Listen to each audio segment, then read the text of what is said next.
thought I'd take a second and walk you through how I do AN lines.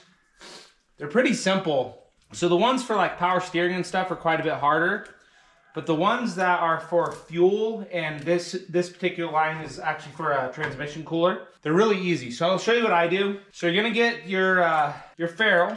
It'll look like this when you get it. You're just gonna unscrew this in, and you got two pieces.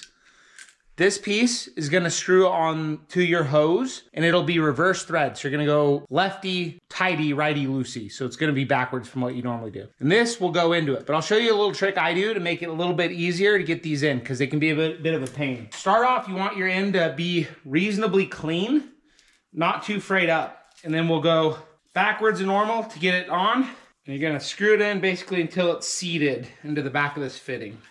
Okay, so now you can see that's right into the back of the fitting there. So I'll take a drill bit that's about the equal size to the inner diameter, because what happens is when you cut this, you get some frays, and that's what makes it really hard. So I'll go through with my drill bit and take out just a little bit of material right at the beginning to kind of taper that hose in.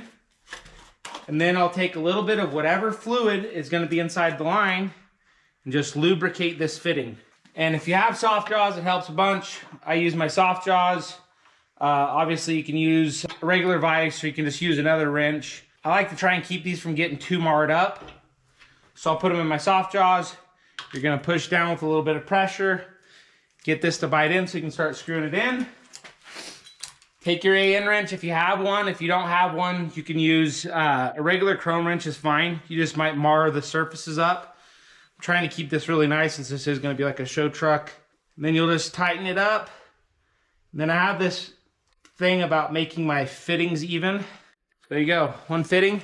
And I like my fittings to be even. I think it just looks better, especially if you have different colors. So that's just my own thing, but that's a really easy way to make these go in simple. Let's go on to cutting the line. I'll show you how I do that as well. So first thing I always do is I mark where my line needs to be cut.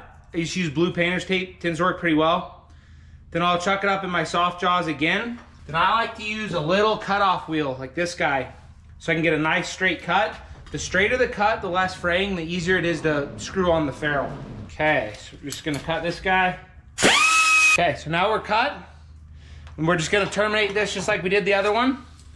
The last step, once you have your line fully built, is you're gonna blow compressed air through this line, because if you don't, you run the risk of having some material in there that's gonna either get into your transmission or your fuel system, and you don't want that.